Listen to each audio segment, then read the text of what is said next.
డిఎస్సికి సంబంధించి మరొక గొప్ప ట్విస్ట్ ఏంటంటే సర్టిఫికేట్ల వెరిఫికేషన్కి వెళ్ళిన తర్వాత మహిళా అభ్యర్థులకి తమ హస్బెండ్ పేరు మీద అంటే పెళ్ళైన మహిళా అభ్యర్థులు తమ హస్బెండ్ పేరు మీద మాత్రం క్యాస్ట్ సర్టిఫికేట్ సమర్పించాలని విద్యాశాఖ అధికారులు చెప్పడంతో షాక్ అయ్యారు. ఇక్కడ గమనించినట్లయితే పెళ్ళైన తండ్రి పేరుతోనే ఈడబ్ల్యూఎస్ సర్టిఫికేట్లు పెళ్ళైనా కానీ తండ్రి పేరుతోనే ఈడబ్ల్యూఎస్ సర్టిఫికేట్లు తీసుకెళ్లిన మహిళా అభ్యర్థులకి షాక్ అయింది.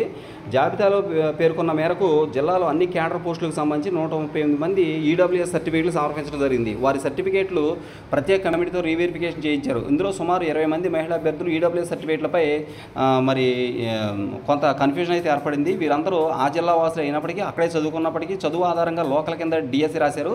ఎంపిక జాబితాలు ఈడబ్ల్యూఎస్ కింద ఉన్నారు. అయితే రీవెరిఫికేషన్లో వీళ్ళందరికీ పెళ్ళైందని గుర్తించారు. తండ్రి పేరునే ఈడబ్ల్యూఎస్ సర్టిఫికేట్ సమర్పించారు.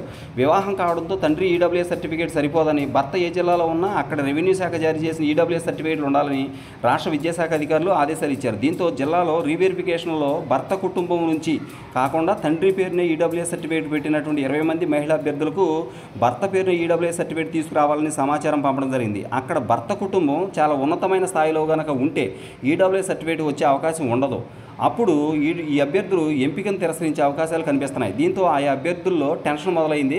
కాగా వారి తర్వాత స్థానంలో ఉన్నటువంటి అభ్యర్థులు తమకు అవకాశం వస్తుందేమని చెప్పేసి ఆతురంగా ఎదురు చూస్తూ ఉన్నారంట.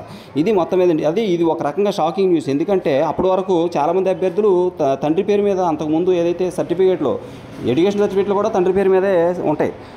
అదేవిధంగా వాళ్ళు ఏం చేశారంటే మరి క్యాస్ట్ సర్టిఫికేట్లు అనేవి తండ్రి పేరు మీదే తీసుకోవడం జరుగుతూ ఉంటుంది. ముఖ్యంగా ఈడబ్ల్యూఎస్ అభ్యర్థులు రీసెంట్గా తీసుకున్నారు, తండ్రి పేరు మీద తీసుకున్నారు. ఇప్పుడు వాళ్ళకి మ్యారేజ్ అయినట్లయితే వాళ్ళు ఉన్నతమైనటువంటి కుటుంబంలోకి కనుక వాళ్ళు వెళ్ళినట్లయితే అక్కడ వాళ్ళకి ఈడబ్ల్యూఎస్ వర్తించదు. తండ్రి ఎందుకని హస్బెండ్ పేరు మీద తీసుకోవాల్సి వస్తే హస్బెండ్ ఉన్నత కులానికి చెందినవాడైతే కంపల్సరీగా అతనికి ఈడబ్ల్యూఎస్ సర్టిఫికేట్ రాదు. కాబట్టి వీళ్ళందరూ కూడా డిస్క్వాలిఫై అయ్యే అవకాశాలు ఉన్నాయి. అంటే ఈ యొక్క కేటగిరీ వాళ్ళకి అప్లై కాదు కాబట్టి వాళ్ళు పోస్ట్ కోల్పోయే ప్రమాదం ఉందన్నమాట. ఇది సడన్గా తెలియడంతో అభ్యర్థులు షాక్ అయ్యారు. కాబట్టి ఇలాంటి విషయాలు ముందుగానే చెప్పినట్లయితే ఖచ్చితంగా వాళ్ళు ఆ కేటగిరీకి సంబంధించినటువంటి క్యాస్ట్ సర్టిఫికేట్ తీసుకోవడానికి అవకాశం ఉండేది. కానీ ఇప్పుడు వీళ్ళు చెప్పడం వలన అప్లికేషన్ సమయంలో ఈ విషయాలు చెప్పాలి, కానీ చెప్పలేదు. మరి ఇప్పుడు చెప్పడంతో అభ్యర్థులంతా కూడా షాక్ అవుతున్నారు. కొంతమంది అయితే నిజానికి జాబ్ వచ్చినట్టే వచ్చిపోయే పరిస్థితులు ఏర్పడింది. Thank you.